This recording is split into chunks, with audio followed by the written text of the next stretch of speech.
Hai semuanya, perkenalkan nama saya Alicia Jessica Watimuri. Di saat ini saya ingin membuat tugas tentang prinsip 7 tepat dan rute pemberian obat. Langsung aja kita saksikan. Prinsip 7 tepat dan rute pemberian obat. Yang pertama, prinsip 7 tepat dalam pemberian obat. Dengan menerapkan prinsip ini, tenaga kesehatan dapat mengurangi risiko kesalahan pemberian obat atau medical error seperti salah pasien, salah dosis, atau salah cara pemberian yang dapat berdampak buruk bagi kondisi pasien.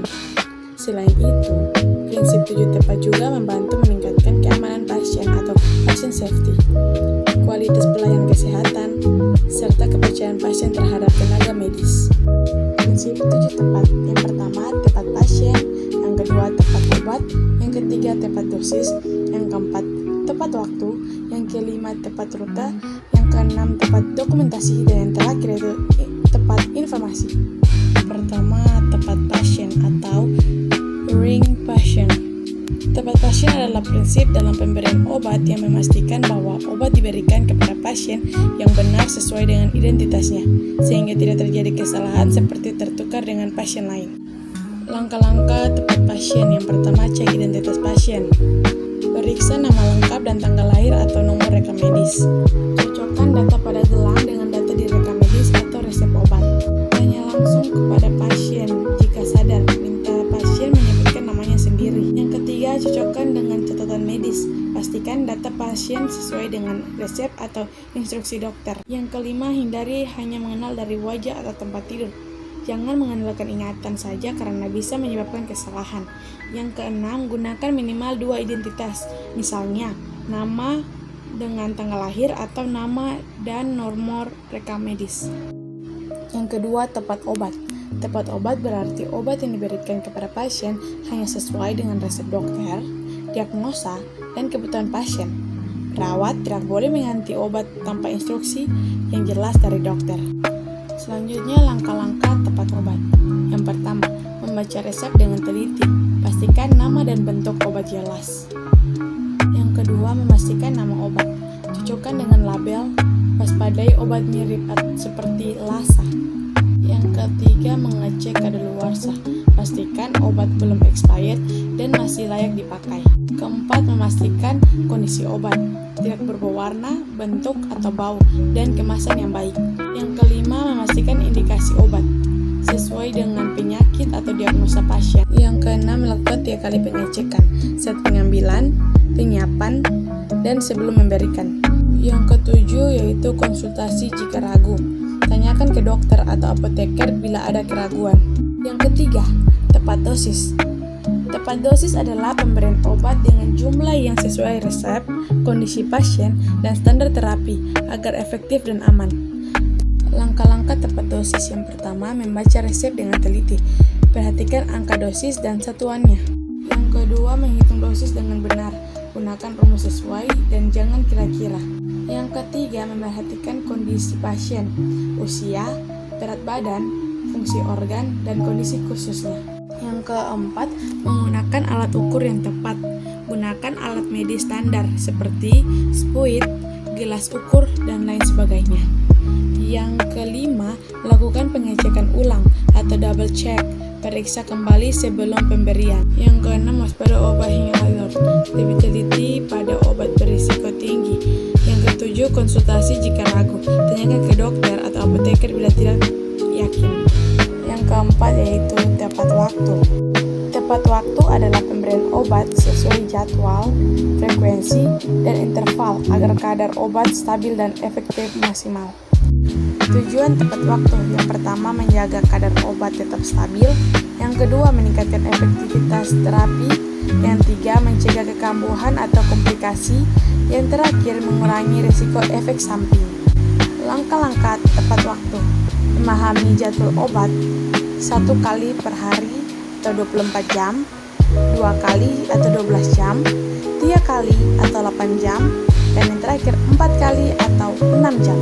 Yang kedua, mengetahui waktu khusus sebelum atau sesudah makan, saat perut kosong, dan sebelum tidur. Yang ketiga, ketiga, menyusun jadwal teratur, buat catatan atau tabel sesuai rutinitas pasien. Yang keempat, menggunakan pengingat, alarm atau bantuan keluarga. Yang kelima, memberikan tepat waktu, hindari terlalu cepat atau terlambat. Yang keenam, yaitu menjaga interval dosis, konsisten, tidak mengandalkan dosis tanpa instruksi. Yang ketujuh, mendokumentasi waktu, catat jam pemberian obat. Yang kelima, yaitu tepat rute. Tepat rute adalah pemberian obat melalui jalur yang sesuai dengan resep dan kondisi pasien agar efektif dan aman. Macam-macam rute, yang pertama oral, sublingual, dan bukal. Yang kedua topikal, yang ketiga injeksi, yang di dalamnya ada intravena, intramuskular, subkutan, dan intradermal. Yang terakhir yaitu rektal dan vaginal. Langkah-langkah tepat rute. Yang pertama, memeriksa resep, pastikan rute pemberian jelas. Yang kedua, menyesuaikan kondisi pasien, contohnya tidak sadar. Yang ketiga, menyiapkan alat sesuai rute, sesuai jenis pemberian, yaitu oral, injeksi, dan lain sebagainya.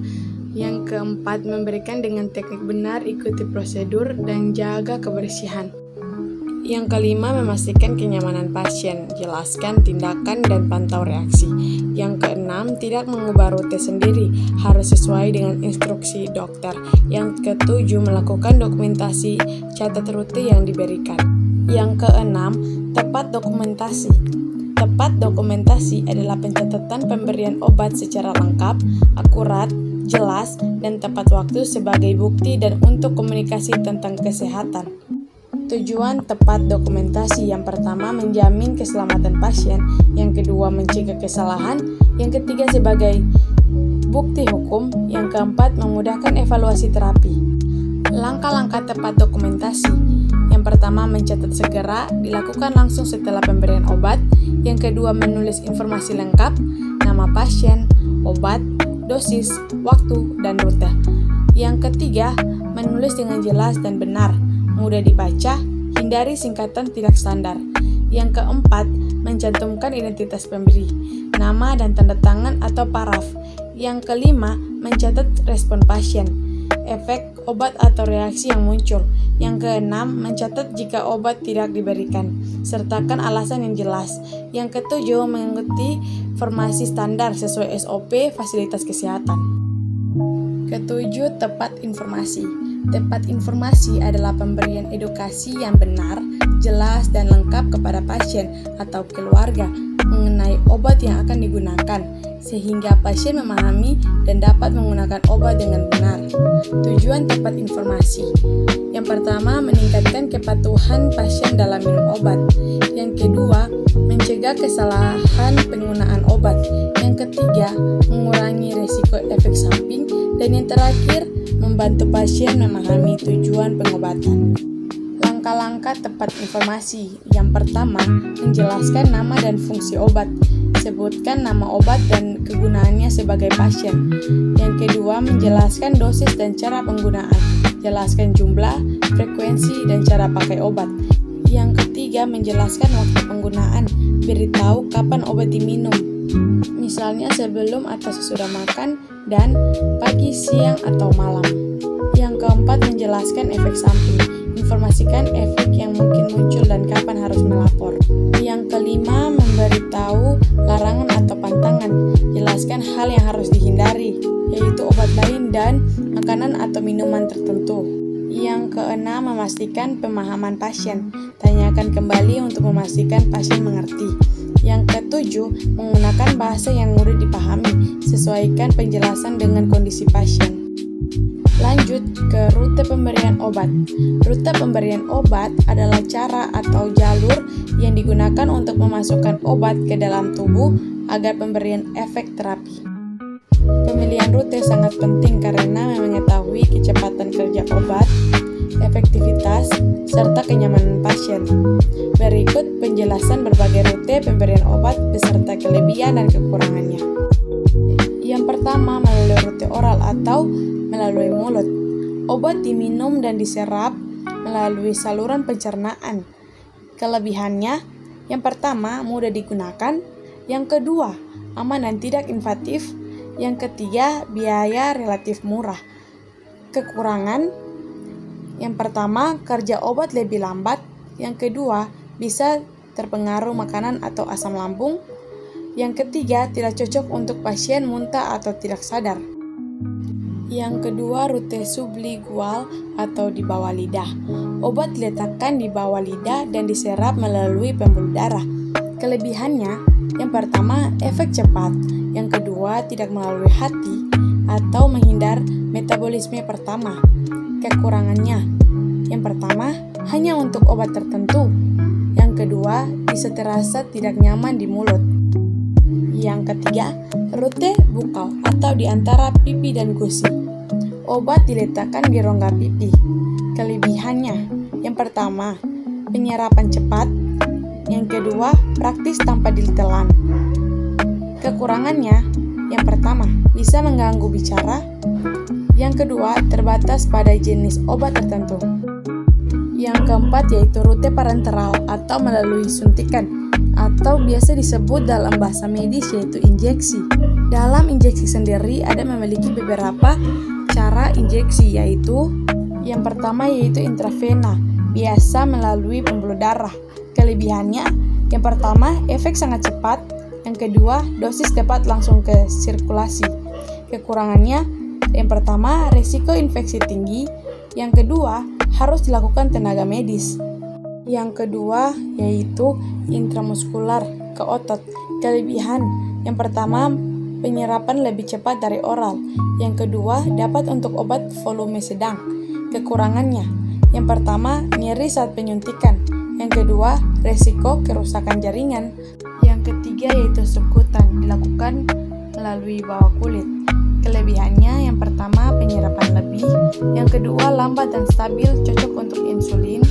Kekurangannya, volume obat terbatas. Kedua, bisa menyebabkan iritasi. Selanjutnya yang keempat, yaitu intrakutan, biasa diinjeksi di bawah kulit. Kelebihannya, yang pertama, digunakan untuk tes alergi. Yang kedua, dosis sangat kecil.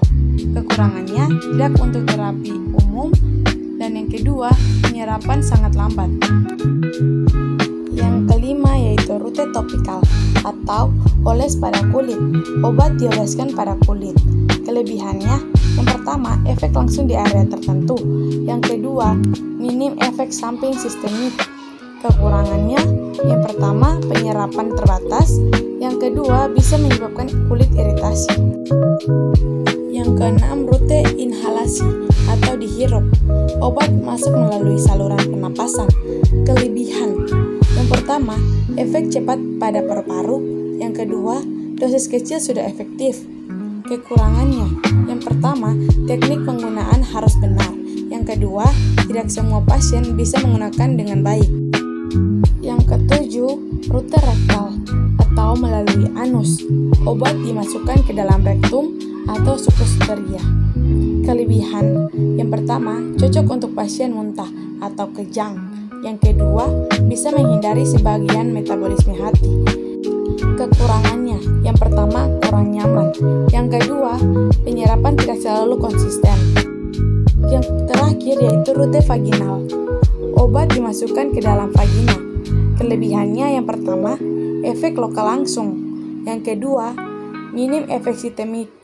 Kekurangannya, yaitu yang pertama, bisa menimbulkan rasa tidak nyaman. Yang kedua, hanya untuk kondisi tertentu.